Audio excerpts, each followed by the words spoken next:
Muchas gracias por la invitación. Voy a hablar en portuñol, né? Y espero que me entiendan. Entonces, me toca hablar sobre el tratamiento actual del virus C. Ese es mi conflicto de interés.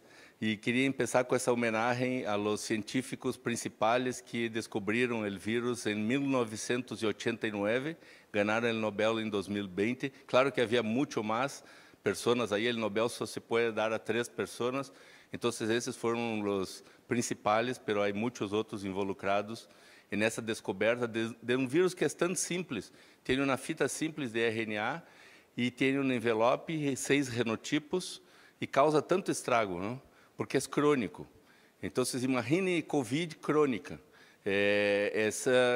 Claro que a comparação com a pandemia é um pouco too much, mas é um vírus que é crônico. Esse é o seu grande problema. Tem uma taxa de cronificação de 80% ou mais. E mirem que não é um vírus que sabe fazer hepatites fulminante. É um vírus que lhe gusta cronificar, não matar o hospedeiro. Hasta parece que é um vírus inteligente, porque sabe que vivendo junto com a pessoa vai viver muito tempo. E aí muitas pessoas, alguns pensam, hepatite C terminou, mas a hepatite C baixou um pouco a prevalência. Era como 71 milhões, agora há publicações de 58 milhões no mundo.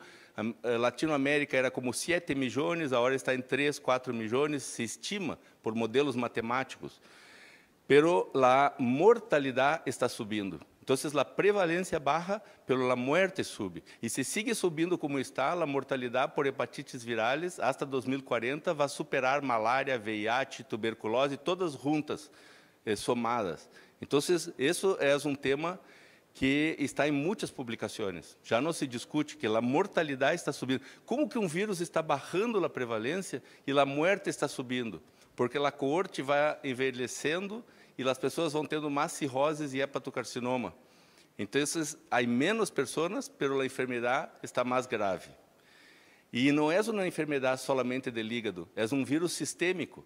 E estamos acostumados com cirroses, carcinoma hepatocelular, mas temos que pensar em diabetes, arteriosclerose, infarto, acidente vascular cerebral. E as pessoas que têm o vírus, já está provado por muitas bases matemáticas, que morrem como 10 vezes mais por causas hepáticas, pero 2 a 3 vezes mais comparados com pessoas que não têm o vírus de causas não hepáticas. Então, o vírus provoca morte tanto por causa hepática quanto não hepática. Por suerte, esse vírus decidiu, em seu ciclo vital, não passar por el núcleo. E como não passa por el núcleo, não se hibridiza. Então, ao contrário do vírus B, que não há uma cura virológica esterilizante, esse vírus tem cura. É a única enfermidade crônica viral da humanidade que tem curação.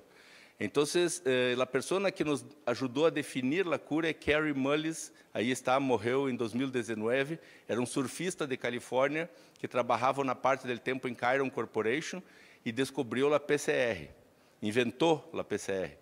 E essa PCR, reação em cadeia da polimerasa, é a que usamos para mirar se o vírus se foi.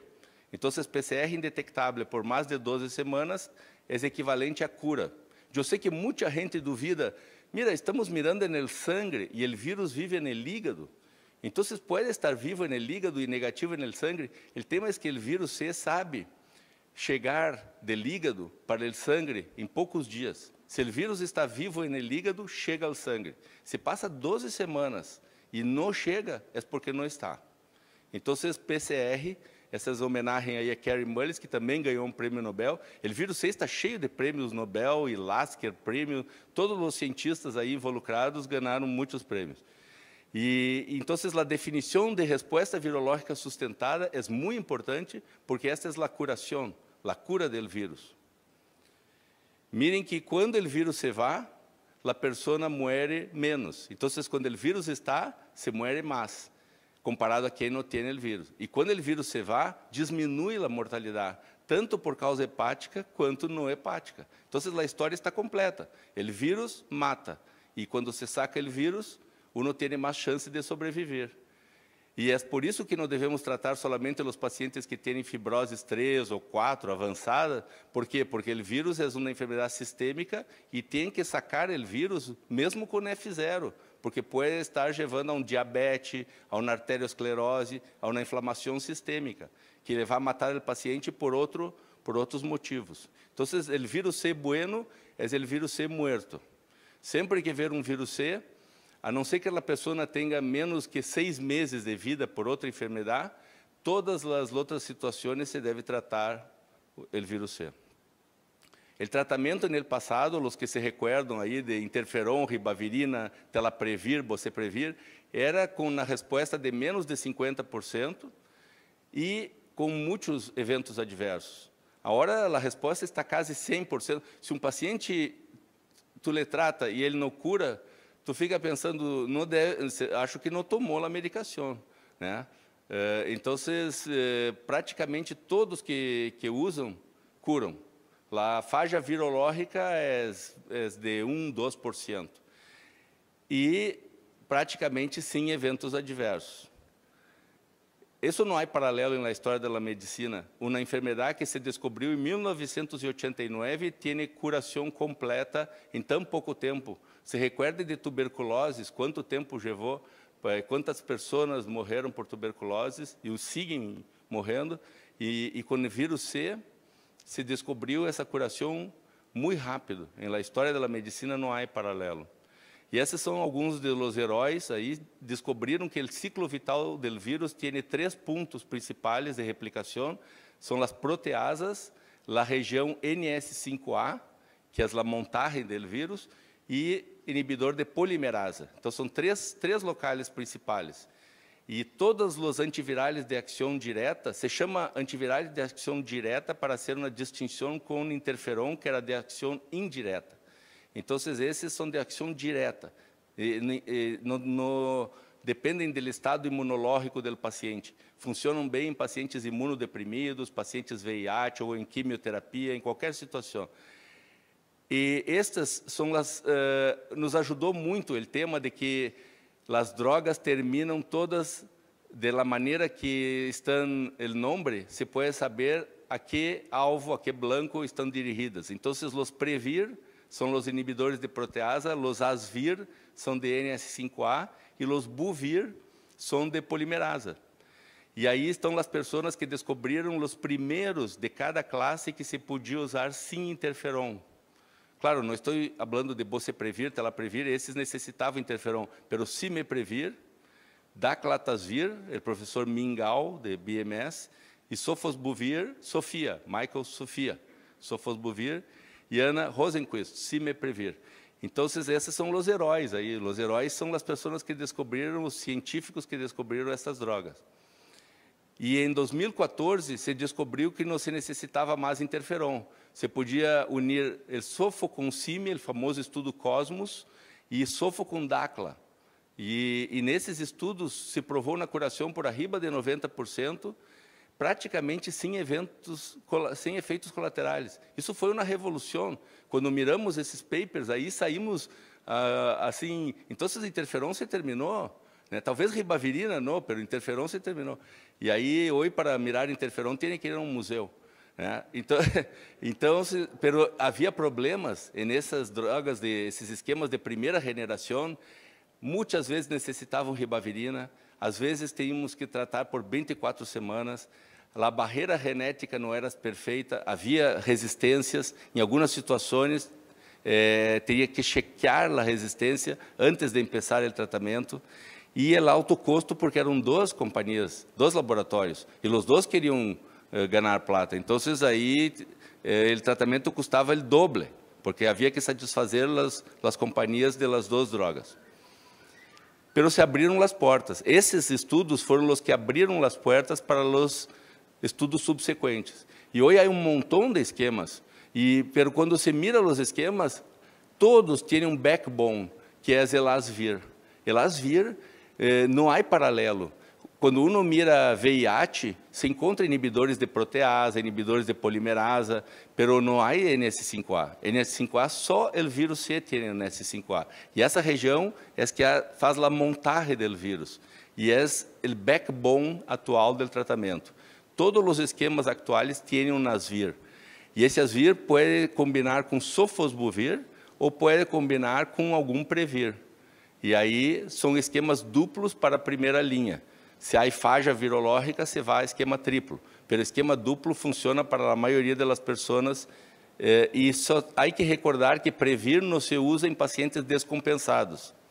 Havia uma ideia que sofosbuvir não se podia usar em pacientes renais crônicos, pero aí, ou agudos, ou renais, com filtração glomerular por abaixo de 30, porque havia um metabólito que se chamava, por suerte, se chamava 007, que daí é fácil de decorar, né?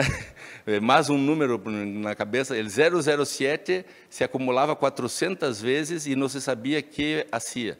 Mas não hace praticamente nada, e aí há muitas publicações agora se pode usar, não há problema de usar sofosbuvir em renais crônicos.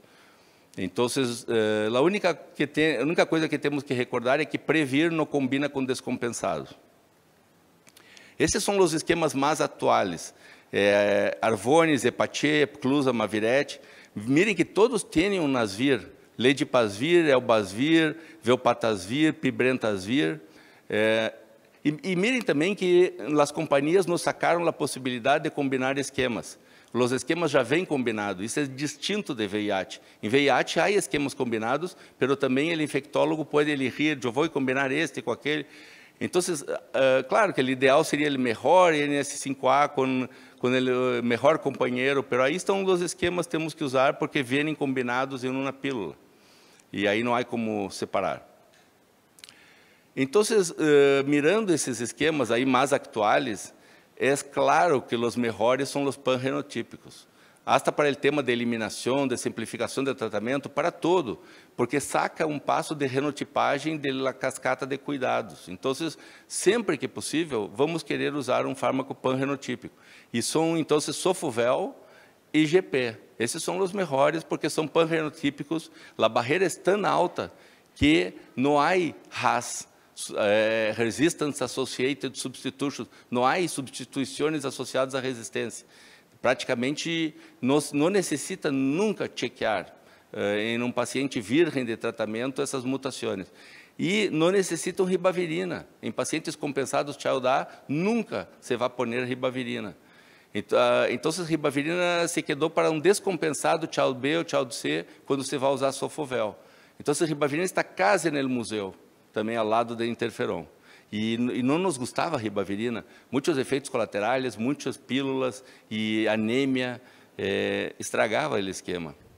Então, mire que com um esquema ideal, assim como o Sofovel, panfenotípico, você tem uma resposta de praticamente 100%, 1,1% de faja virológica, os demais que não tomaram a pílula.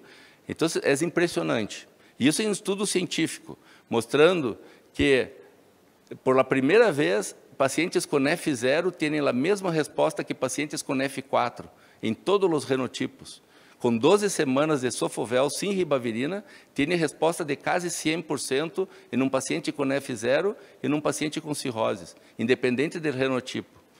E, em vida real, com mais de 5.000 pacientes, também o mesmo. É um tema que uno cansa de mirar aí 100%, 100%, 100%, e aí tá, então não vou mais ali, porque já sei que é 100%. Então, por isso que às vezes as classes de hepatite C estão diminuindo, porque as pessoas já se aburriram um pouco de mirar 100%. Pero é muito bueno, é um milagre. E também com RP, mesma coisa. 97%, 98% e menos de 1% de faja virológica.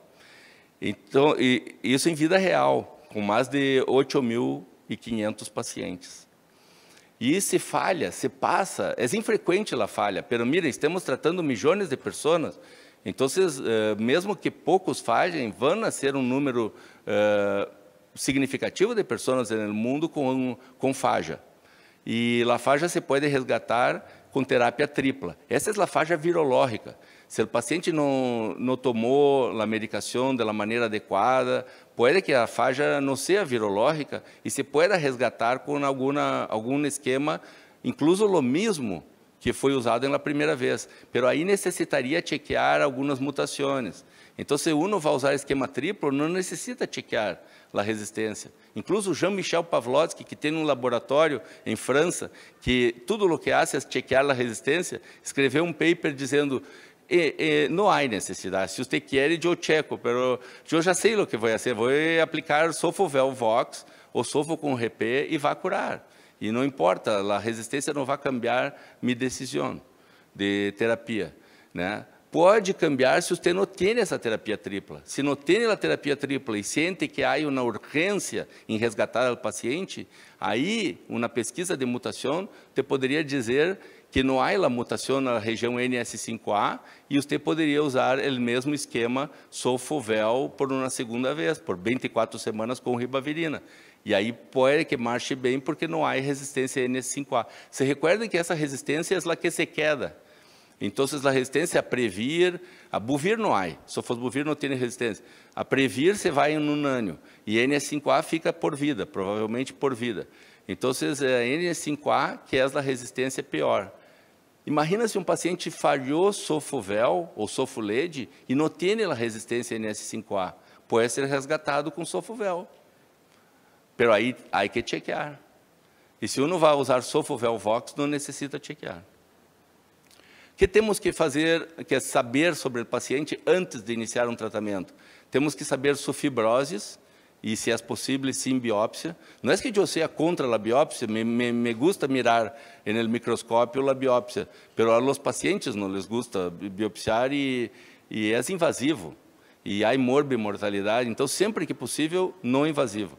Chequear interações, é muito importante, eu uso esse site de Liverpool aí, Rap Interactions.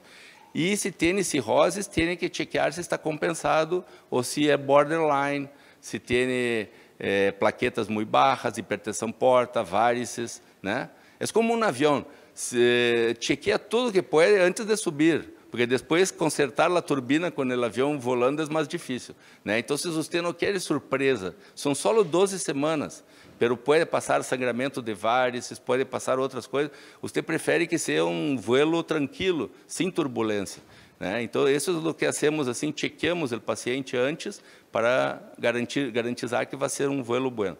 E se tem cirroses, chequeamos para carcinoma hepatocelular, porque às vezes aí temos que tratar primeiro o carcinoma hepatocelular, se é possível, para depois tratar o vírus.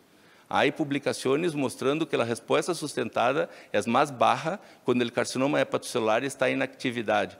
E quando está inativo, depois de uma radiofrequência ou uma ressecção, aí aumenta a resposta sustentada.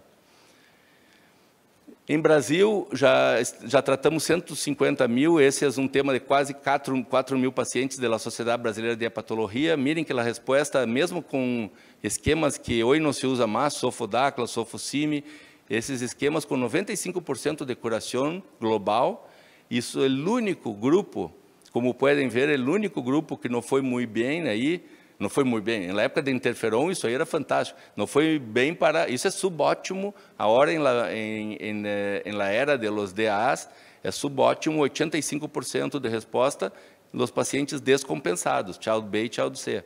Pero quando uno alcança a resposta sustentada neste grupo, mirem que há uma palavrita aí que não usávamos muito, que se chama recompensação. Porque o paciente estava descompensado e se recompensa. E a chance de volver a Child A é como 32% num Child B e 12% se era Child C, tem chance de volver a Child A. Pero um Child C tem 50% de chance de volver a Child B, depois da resposta sustentada. E aí, esse é um estudo com mais de 600 pacientes seguidos por 6 meses. Acá há um estudo de mais de 600 pacientes seguidos por 4 anos. Traz a resposta sustentada. Mirem que a resposta foi buena para pacientes com MELD por arriba de 10. Todos tinham MELD arriba de 10. E a mediana foi 12. 64% descompensados, metade Child B. E metade dos pacientes não tiveram boa evolução, mesmo com resposta sustentada. Tiveram que ir a transplante, 22, e 51 morreram. E mitad tuvo uma boa evolução e não passou mais nada em 4 anos, e estão bem. O que se pode dizer que são fatores preditivos em um paciente descompensado de que vai ir mal ou bem, é como estava ao momento de começar o tratamento. Então, vocês mirem que um MELD por arriba, igual ou mais que 16, é ruim. Esse número 16 tem alguma coisa com esse número aí, com o hígado, porque um fibroscan por arriba de 16, um ano depois da curação do vírus C, mais de 16 kilopascal, não é bueno. E quando a hipertensão porta, medida por HVPG, Hepatic Venous Pressure Gradient, está por arriba de 16, em geral não vuelve mais para baixo. E quando o MELD está por arriba de 16 ou mais, o paciente provavelmente não vai se beneficiar tanto de uma resposta sustentada. Então, esse número 16 aí está me perseguindo na cabeça aí. 16 em muitas coisas, em elastografia, em MELD e em HVPG, Hepatic Venous Pressure Gradient, de hipertensão porta. Então, há alguma coisa com esse número 16 aí.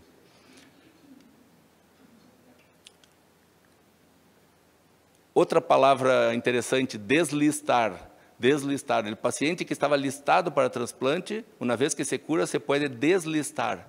Então, isso passa em 25% a 30%. Não são muitos, mas para este paciente que passou isso, estava indo para um transplante, uma terapia radical, buena, pero radical, e que traz consigo uma série de outras enfermidades crônicas e consegue se livrar do transplante. Pero mira que isso é infrequente em pacientes com MELD por arriba de 16, 18, 20, já não passa muito.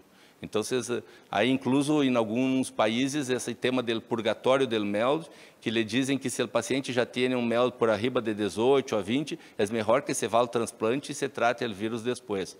Mas isso é muito local, depende se vai ter aquele transplante, se vai ser rápido ou não vai. Então, uno tem que examinar esse tema de purgatório de MELD localmente.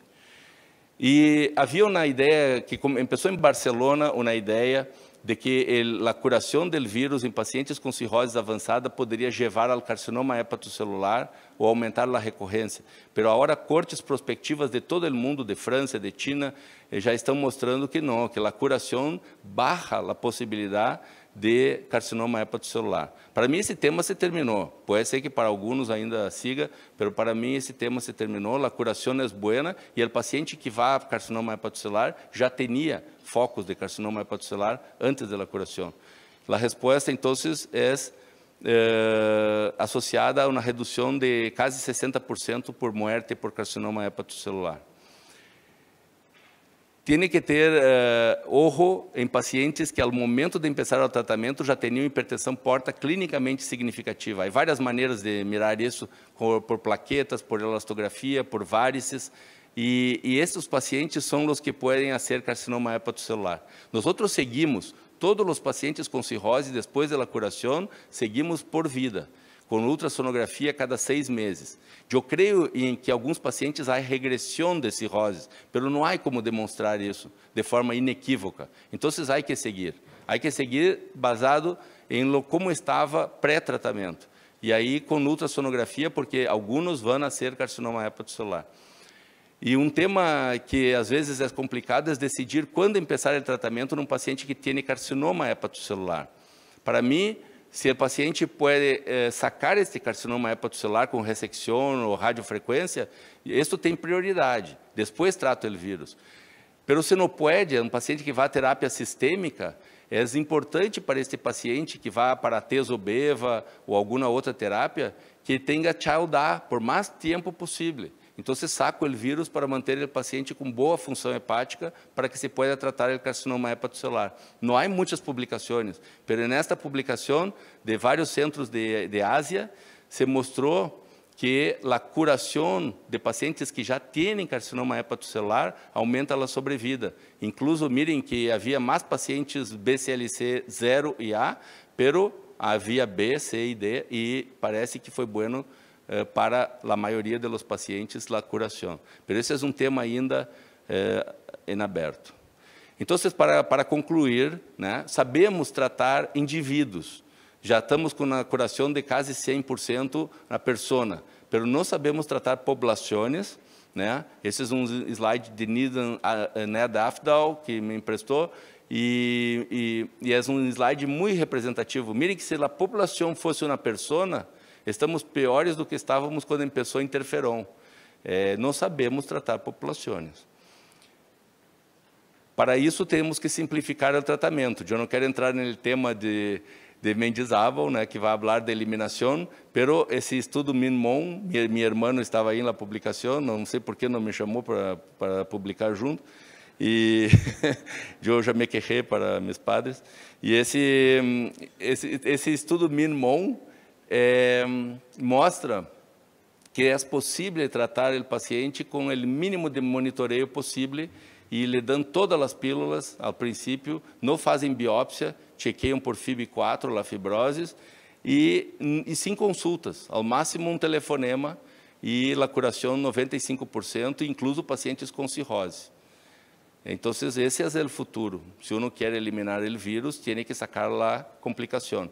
Temos as ferramentas hoje, testes rápidos, medicações impecáveis, né? E para cumprir isso necessita vontade política e também que saímos das oficinas a procurar os pacientes afuera. Esse é o nosso grupo em Porto Alegre e quem quiser passar lá está invitado a conhecer. Muitas graças e por la invitação. Graças.